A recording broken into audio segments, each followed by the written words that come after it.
안녕하십니까. 공병호 TV의 공병호입니다. 조혜주 상임선관위원회 연임 철회를 인해 가지고 시끌시끌한 그런 시점을 맞이하게 됐습니다.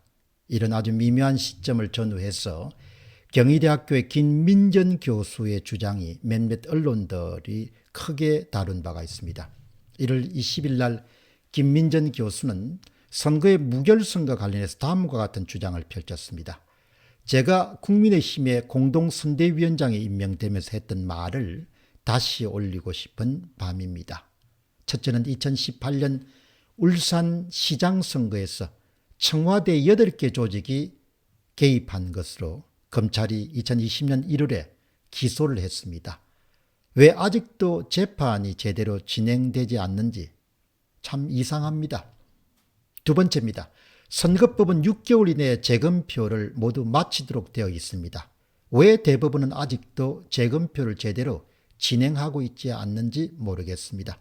너무나 당연한 질문을 했을 뿐인데 모 중앙일간지, 제가 이름은 기억하고 있지만 굳이 밝히지는 않겠습니다. 모 중앙일간지는 저를 부정선거 음모론자로 몰고 갔습니다. 그리고 가짜 계정을 역시 가진 사람들은 부정선거충이다 이렇게 저를 공격했습니다.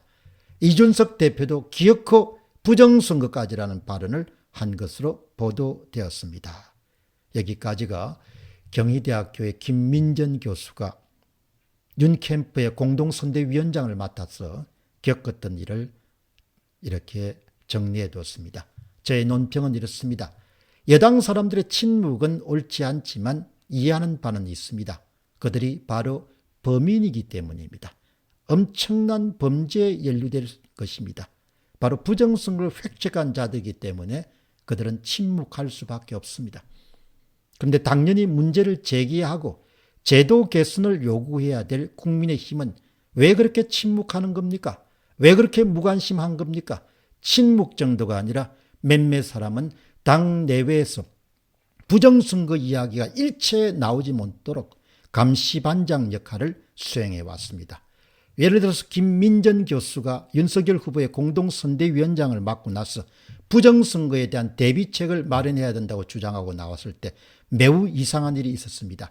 김민전 교수가 주장을 한 내용이 신문에서 보도가 됐을 때 이것을 읽고 국민의힘 내부에서 유일하게 관심을 갖고 연락을 취한 사람이 바로 하태경 씨입니다. 김민전 교수에게 하태경 국회의원이 연락을 한 겁니다. 하태경은 김민전 교수가 재검표 지체 이유를 잘못 알고 있다고 지적하면서 앞으로 그 문제를 거론하지 말라는 투로 이야기를 했습니다. 바로 하태경이 김민전에게 당신이 재검표 이유를 잘 못 알고 있으니까 이제 그런 것을 거론하지 말라, 부정선거 일체 거론하지 말라, 이런 투를 요구한 것입니다.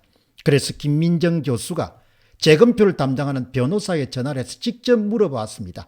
그런데 하태경의 지적이 틀린 것을 확인하게 됩니다.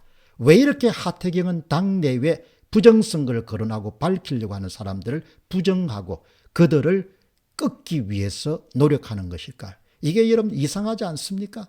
저는 거짓과 진실이 밝혀지는 것은 시간 문제라고 봅니다. 결국 시간의 길이에 따라서 어떤 사람의 행동과 판단이 달라지게 된다고 봅니다.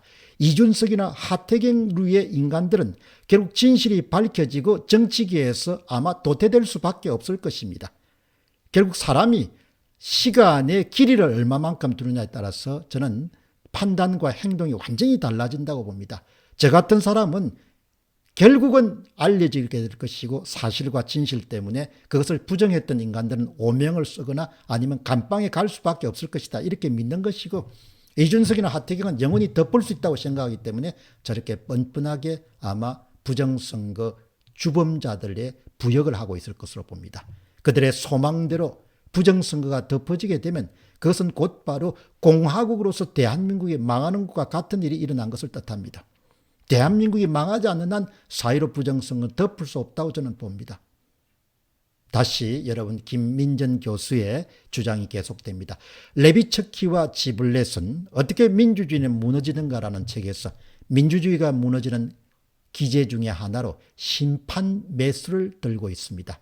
사법부가 매수되었기 때문에 위의 두 사안에 대해서 제대로 재판을 하지 않는 것은 아닌지 하는 우려를 하게 됩니다. 권순일 대법관의 재판거래 의혹은 사법부가 권력에 의해서만 매수되는 것이 아니라 돈에 의해서 매수되는 것은 아닌지 우려하게 됩니다. 물론 법과 양심에 따라 재판하는 훌륭한 판사님도 많이 계실 것입니다. 사법부의 못지않게 중요한 심판관이 바로 선거관리위원회입니다. 대의민주주의에 있어서 주인인 국민과 대리인 간의 계약이 이루어지는 장이 선거인데 이 선거의 공정성을 관리하는 것이 바로 선거관리위원회입니다.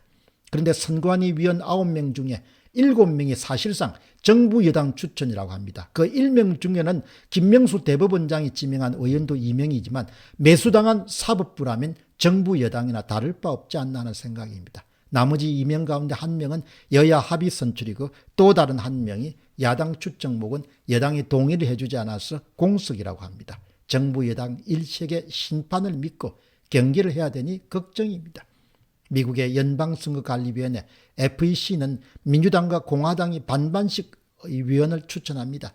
대통령의 목, 사법부의 목, 여당 목, 야당 몫을 따라도 정부 여당에 유리할 수밖에 없는 구조를 가지고 있는 우리와는 근본적인 차이가 있습니다. 정부 여당 일색의 심판은 다시 한번 단일화의 중요성을 일깨워줍니다. 압도적인 승리로 오심에 의해서 승패가 바뀔 가능성을 원천적으로 차단해야 될 것입니다. 모든 국민들이 당일 투표에 몰려가고 그러면 가능성이 좀 있겠죠. 그러나 아마도 그쪽 동네에서는 사전투표를 독려하기 위해서도 대대적으로 광고 물량을 투입해가지고 아마 사전투표를 올리기 위해서 또 혈안이 될 것으로 봅니다. 과거에는 10%대에서 26%대로 올라가면서 이제 문제가 많이 생긴 것이죠. 공병호 TV의 공병호였습니다. 감사합니다.